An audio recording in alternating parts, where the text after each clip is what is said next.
you're a parent, then you've had parent guilt. Or maybe I should say if you're a good parent, then you've had parent guilt. Because anybody who loves their kids and wants to do right by them and wants to show up as the best version of themselves into parenting is going to have guilt, confusion.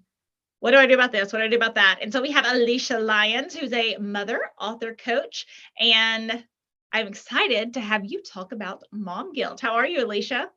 I'm doing very well, thank you. Thanks Now for you're having pregnant with twins right now, right? I would have to me. say you're showing up as your best self now. Right.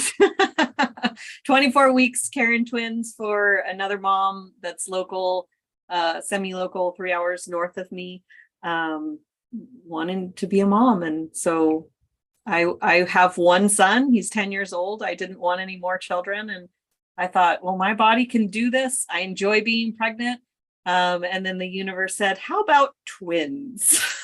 We'll see how you handle this. The universe says, how about twins to me? Then I'm going to lose my mind. No.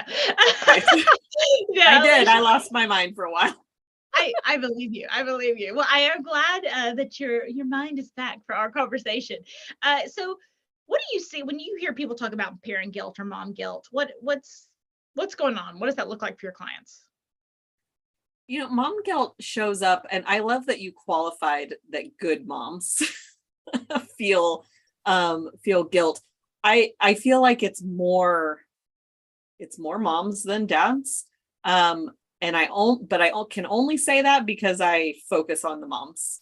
Mm-hmm. I've had several dads ask me to address dad guilt, and I'm like, I'm not a dad, sorry.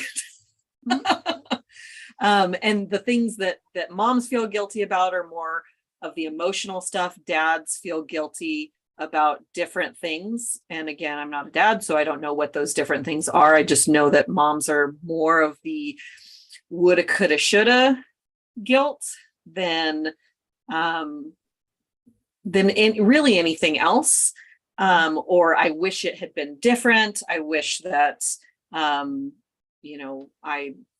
made different choices. I wish that they had different dads, whatever the case may be. There's a lot of different kinds of guilt. It's all rooted deeply in love for our children. Mm-hmm. I love that. And I'm so glad you said that too, because I have heard some horror stories on coaching calls and whatnot, and people's parents did not feel guilty for things that I can't even imagine happening, mm-hmm. Right? And this is obviously people from previous generations. This is not anyone parenting now. I'm not talking to your children, but it's really interesting, kind of like how fear or denial or social circumstances or just not having the emotional capacity to deal with things can result in maybe not being as guilty. It's really interesting, right? What I have heard in stories recently of women that are parenting children now who are, somewhere between 20 and 40. And I'm hearing the story of my mom told me what an awful, horrible human being I was from the moment I was born. And I'm just like, I don't understand that. Mm-hmm. And I do, because most of those moms were teen moms. Interesting. And I'm not saying all teen moms do that, right. But most of them are teen moms or women who were forced to have children before they were ready. So in the shoulda, coulda, woulda, because I'm sure those teen moms are thinking like, oh dear, why did I have a baby? But I know many people who did not have babies at teens who were thinking, wow, I wish there had been some different choices I made. I mean, I can't think of any mom who's like, I wish I'd seen this earlier. I wish I had done this differently. I mean, when we care and Judy Garland, the Dorothy from The Wizard of Oz, Judy Garland had a quote, and it said that having children is like wearing your heart on the outside of your body.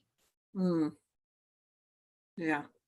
Right. And it's like, I know for me personally as a mom, it feels like I'm never quite, I don't want to say safe, that's not really the word, but it's like there are parts of my well-being that are like not, they're at school and they're at activities and they're at these places. And of course I cannot control all that, nor would it be appropriate for me to control all that. But we're just kids, right? And Yeah. there's so much guilt associated with that healthy love. Yeah. I mean, my big like releasing of guilt was because I had sent my son to a babysitter who was inappropriate with him. Oh, And in my worldview at the time, little girls don't do that to little boys. But I retroactively started beating the crap out of myself because I should have known better. And then, because I'm super creative, I projected into the future and imagined my 18 or older son coming back to me and saying, "How come you didn't protect me?" And the idea of that was so crushing to me. I couldn't handle it. And I have a defense mechanism of, I'm going to leave you before you have the chance to hurt me. And so I was proactively pushing him away. And I realized none of this until after I let go of the guilt. So my passion about mom guilt being so dangerous comes from that place, that you don't know what it's doing to your parenting because until you let it go, until you release it. Mm-hmm. So mom guilt is rooted deeply in love, and it's not serving you or your children or your relationship with them. Well, I know something you and I both agree on is that it was interesting, 50 years ago, 100 years ago, like the self-responsibility of parenting came from like, do they have clothes? Do they have food? Like that was kind of the responsibility of parenting. And I know a lot of conscious parents now, the self-responsibility of parenting is doing your own trauma and healing work so you don't pass that on to your kids. Mm-hmm. Yeah. Right? Mm-hmm. Yeah, this concept of generational trauma, my first experience of it was the first time I stepped into a coaching training room. I think we were there for about 20 minutes and someone there said something, and she got called to the front of the room and was asked to cry her ancestral tears. And I was like, I don't know what that is, but I don't want any part of it.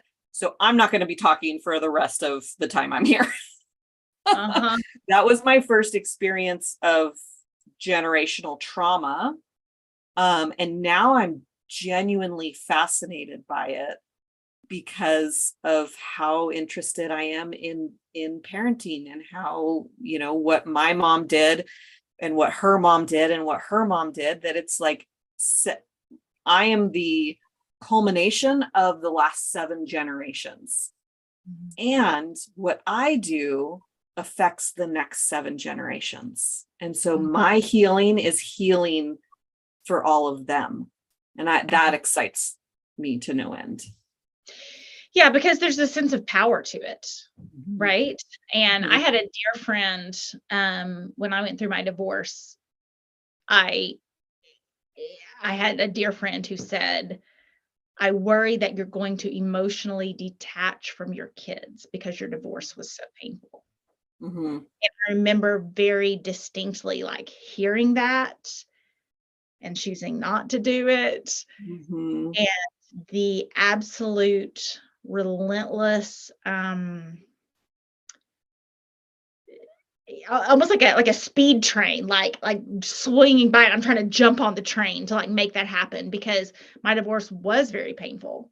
Mm-hmm. And there were a lot of painful circumstances around my kids and control of the kids. Right. And so, and really, I mean, now there's not any issues within that, but that was years ago. Right. I mean, to get from there to here and mm-hmm. internal bravery of like, maybe your son does say when he's 18, why didn't you protect me? Or why did you get a divorce? Or why didn't you get a divorce? Or why did you make this choice? Or why did you marry this person? Or why did you, I mean, there's so many things that could happen. Mhm. And I don't think previous generations worried about because people weren't having those conversations with their parents. No, they weren't. And my 10-year-old has asked me multiple times why I divorced his dad. And the real reason is not 10-year-old appropriate. Right. So the appropriate thing that I've told him is that I wasn't happy in the relationship. And I know that my son and I deserve me to be happy. Mm-hmm. And for a while it was, I think once or twice I said we argued a lot and we didn't want you to grow up in an arguing home. And I felt like that could have been interpreted as it's his fault. But when I had that thought, that's when I started saying that I wasn't happy in that environment. And I wanted and deserved to be happy. And I wanted you, and you deserve to have a happy mom. And I felt like that was different. And if he asks me when he's 18, he might get the full version. But happy mom. We talked about happy and healed, right? And those can be two different things, maybe. And I understand what you're saying. But, sometimes it's like, let's self-care. And sometimes self-care is terrible. And it's dealing with some really hurtful things, self-care at that point, good parenting that year, 8 years ago, it was like, I am terrified my children are going to hate me. And they are very small and I'm terrified. They're hearing bad things about me. They're here, I'm terrified my children are going to grow up and hate me. And they were very young at the time, and pushing past, because it didn't matter. I still had a responsibility to them. And part of that responsibility was being emotionally open and connected to them so they feel loved and cherished and adored and like I'm a safe place for them, right? And self-care at that point was not, or doing the work or whatever. It certainly wasn't bubble baths and getting my nails painted. Right. Right. Yeah. It was terrible and wonderful because I am enjoying a relentlessly close, healthy. I feel like it's very healthy. And from the feedback I get from other people, it's healthy. The kids are thriving, right? I have two thriving children who I'm very close with. There's a lot of trust within that would never have been there if I had not made those choices and gotten over some of that guilt and fear earlier. So, what does it look like for kids to have a healed mother versus an unhealed mother? I think that healing. Right. That was where I was gonna go. It's like healed is a myth. We're constantly healing because there's always going to be new things. And I'll be completely honest and transparent that this morning my son asked me for one more minute on the video game before I made him brush his teeth and comb his hair. And we have an alarm that goes off at 7:45 that says Xander needs to be out the door in less than 5 minutes. Is his hair brushed? And that alarm went off and I said, okay, go brush your teeth and brush your hair. And he said, can I have one more minute? Which is normally totally fine to ask for the one more minute. And in that moment, I had a snap and I said, get your butt out of that chair right now. And then we brushed our teeth and combed our hair and we got into the car and we were driving to school. And I said, what I meant was, in that moment at 7:45, that is not the appropriate time to ask for one more minute on the video game, because that alarm is when we're supposed to be walking out the door, not getting ready to walk out the door. Mm-hmm. So in the future, the answer is no to one more minute at 7:45. And I would like it if you don't ask it, because the answer would always be no. Mm-hmm, mm-hmm. And I love that. Yeah, because you didn't behave in a way that you felt like was your best self. Right. You didn't do anything crazy. But yeah, I mean, you just didn't behave. One of the things that drives me crazy is that my kids always have their shoes off in the car. And then they wait until, like, if we're going to Target, they wait until the car is parked at Target to then put their shoes on. Yeah. Or going to school or some places. I mean, Target, there's not, it doesn't matter. But I mean, a lot of times it is like, hey, you got to get into practice. You got to this. Why do you wait? That's not 1 minute. And it's kind of a running joke in our family because they know it drives me so crazy. But I think what's fair to say is you don't have to be perfect. Yes. And it's okay. I know with my own kids, I say everyone makes mistakes, even grown-ups. And that Perfection is a myth. It's Right? not possible. Hmm. Yeah, that's been something that actually recently came up. It's come up multiple times in my life. I'm a pastor's kid. I was in therapy in my 20s. My therapist said, you might need to read this book. And the book is called I Have to Be Perfect. And it's about the connection that children of pastors' kids and ministers' kid or ministry kids have this need to be perfect for their parent to keep their job. I'm a pastor's kid too. Are you? Have you read the book? We should. But it's a different. I mean, it is. Yeah. It's a complicated way to grow up. Yeah. And the interesting thing is that came up again recently for me, like in the last month, about this need to be perfect. And two things kind of came out of that, but this, like, it didn't come from being a pastor's kid. It came from when I would make a mistake, my dad would get mad at me.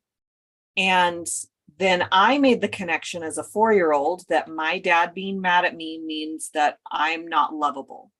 Mm-hmm. And I want to be lovable. I want to be loved. And so in order to be loved, I have to do the things that won't upset people. And you can imagine all the ways that was amazing in my life and how that showed up. But then I also realized that if my behavior can affect my parents, the image of my parents, my son's behavior is a reflection on me. And so I had this, like, you need to behave this certain way so that people don't think I'm bad. And having that awareness was really kind of freeing for me. Like, yeah, it's okay. Kids make mistakes. Mistakes is how we learn and how we grow. And everybody understands that kids makes mistakes. And if they want to judge me, that's on them. I don't need to know about, or I don't need to take that on as my responsibility. Mm-hmm. And even I want my kids to know that adults make mistakes. I don't want them to I know this isn't what you're saying, but to connect to the idea. Like, even when I was like doing my books, I would show my kids who are both perfectionists themselves, much more so, honestly, than me. I swung a lot harder into people pleasing than I did perfectionism, and they would swing much harder in perfectionism. And so I would, like, show them my book, and I was like, look at all these notes from my editor. Look at all these mistakes I made. Look at all these, like, does that mean I should give up and quit and not do it? And they're like, no. And I'm like, what does that mean to you? Because I do want them, adults, it's tricky. It's a gray area, right? Like, we want to make less mistakes, and we don't want to make mistakes that burden our kids and their future. And we want to forgive ourselves for the mistakes we've already made, right? Mm-hmm. Like, it just is. Yeah. And even my example this morning of snapping and then correcting is an example of adults make mistakes and can apologize for them. Mm-hmm, mm-hmm, mm-hmm. And adults don't apologize for mistakes. Mm-hmm. No one believes you. No one believes you. I've had, some recent, anyway, it's just like, okay, well, if you can't apologize, then that says a whole lot. This is a whole lot, right? Yeah. And it is generational, and we are, in a different generation of, like, that stoic, like everything had to be perfect, and it's a little messier now. But I know you have an acronym to think about that guilt and to get rid of that guilt. What is that? So I actually have a couple of acronyms, but there is a guilt acronym and then there's a peace acronym. Which one were you referring to, the peace one, or? Yeah, I was talking about the guilt. The guilt one. Peace is a real pain point for my listeners, so we'll go with both. Yeah. So guilt is generosity, understanding, integrity, love, and trust. And so those are kind of the things that when we parent with those as an intention, can help us with releasing the guilt. And, we can be generous with our time, with our love. It's been years since I've thought about this acronym, so you'll be understanding and forgive me for not having all of that memorized, but understanding that our kids make mistakes, understanding that we make mistakes, integrity, operating inside of our integrity has it requires that we know what a good mom does and doesn't do, and the things that we can change them. So I can change how I react, and I can't change the fact that I reacted the way that I did. So I can go back and repair. This is really common in divorce situations where, I should have left sooner. I didn't. Okay. Well, you did when you did. You didn't stay longer either. So that's amazing. Right. Love, obviously love is not an issue, but the love that we have for our kids can create this guilt. And then trust, trust yourself, trust your children, trust your community to help you through the pain. Yeah, I agree. Yeah. If you have a one bit parenting tip that you wish kind of everybody knew, this parenting tip, what would it be? In relation to guilt, I have lots of parenting tips. But in relation to guilt is the one thing that we love to do is judge the earlier version of ourselves. And it's the least compassionate thing that we can do, because we didn't know what we didn't know.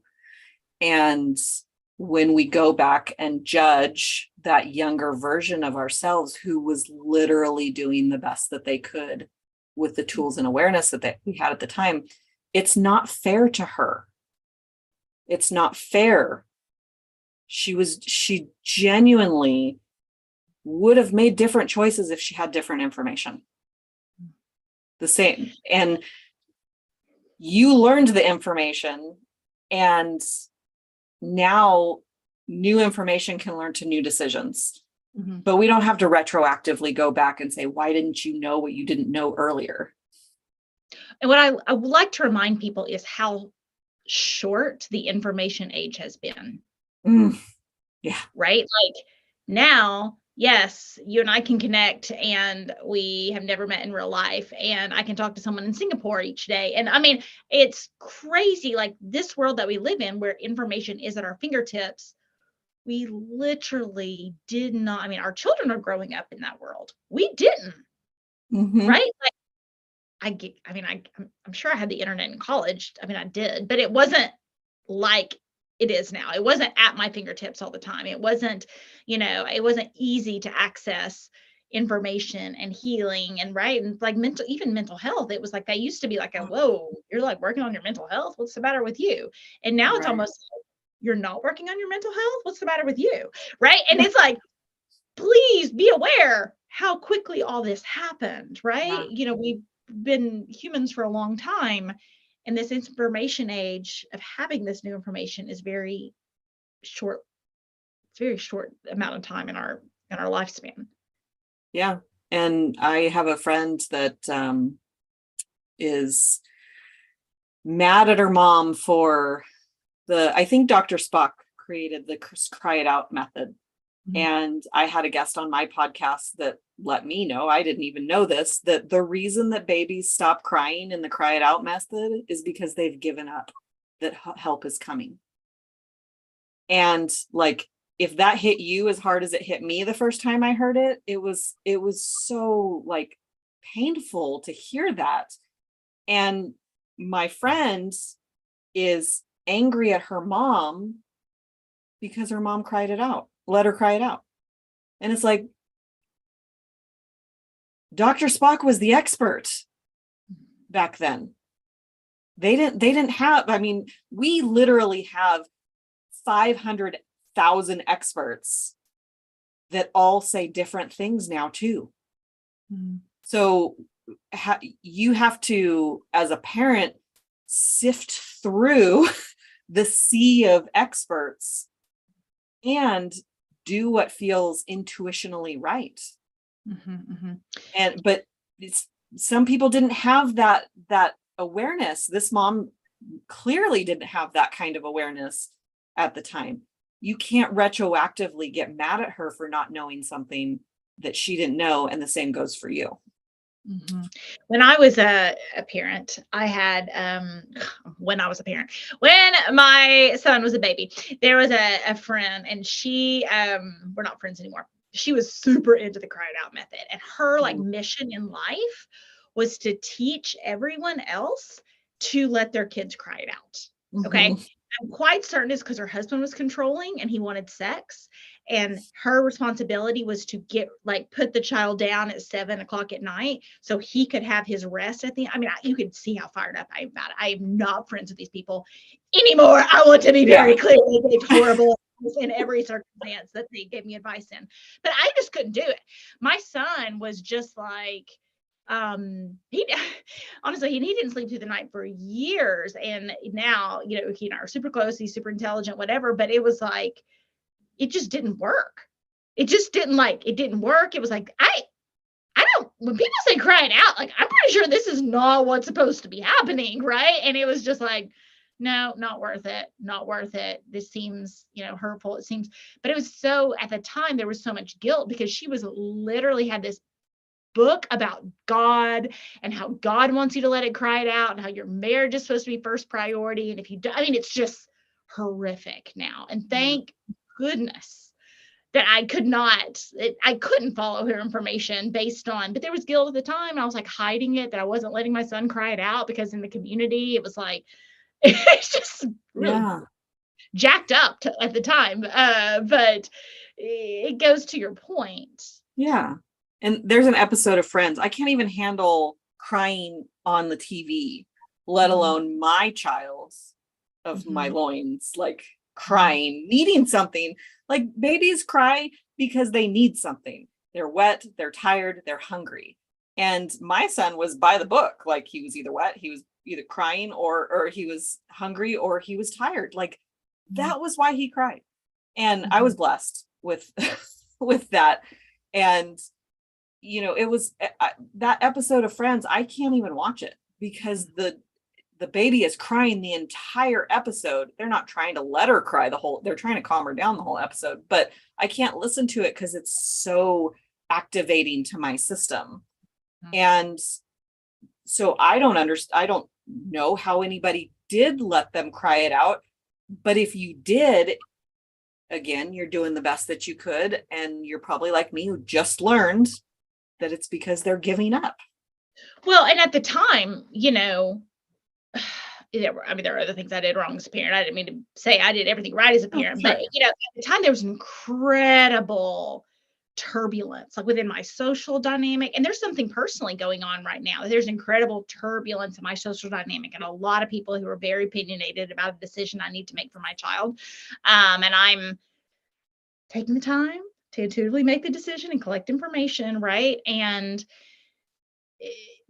the information age is very new. we will none of us can tell the future. The people who are giving you advice can't tell the future either, right? It's just learning, and that's why it's so important to do that healing work and to learn that process of trusting yourself, trusting your own judgment, and like letting it, you know, there was a during that time with other decisions that this woman was telling me, I fell into a ton of people pleasing. I actually stayed married quite a bit longer because of information she was telling me. I do not know where she got off thinking she was the expert in my life and where Yeah. I gave her permission to be so. Yeah. Because I let her make the decisions to my life, right? Mhm. And it's why it's just that healing process is so important to get over that guilt, right? And to make those decisions for our kids and for anybody else. Yeah. And back to your earlier question about, what a healing mom looks like is, I think it's in this information age, when you become aware of how you are not healed or how you are damaged, when you become aware of it, it becomes your responsibility to heal as best you can, as in perfect progress, because our children deserve that. And if you haven't healed fast enough, air quotes, and your child has been hurt by your pain, it's okay. Continue to heal. It's part of the process. None of us get through life unscathed. Not a single one of us. All of us have childhood traumas. All of us have childhood traumas that get triggered by becoming parents. That is true. It's part of the process. We just love them. We love them. If I had a superpower, it would be like, I want nothing bad to ever happen to my kids ever. Like that's what I want my superpower to be, right? Right. But not so likely. So Alicia, tell people, I know people are interested in your book and your work. I think they can get a free chapter of your book on your website, right? They can. So my book is called Good Moms Don't, and it's release the guilt and find your happy. And you get a free chapter of the book on my website by joining my newsletter. You can pick up the book on Amazon. And I'm actually starting a book club here in the next couple of weeks. If you're interested in that, you can reach out to me. And we're going to do a deep dive. Like, how much fun is it to do a deep dive on a book with the author? Like, I think that's cool. That is cool. That's awesome. That's awesome. So your website is your name. So they can check that out in the show notes. Yeah. It's AliciaLyons.com. It's spelled a little different. My mom swears she didn't know any other way to spell Alicia. There's like 80 different ways. But again, information age. So it's ALYSIALYONS.com. Awesome, Alicia. Well, thank you for helping us overcome mom guilt, healthy guilt, unhealthy guilt, all that kind of stuff. And thank you for helping us become toxic person proof. This has been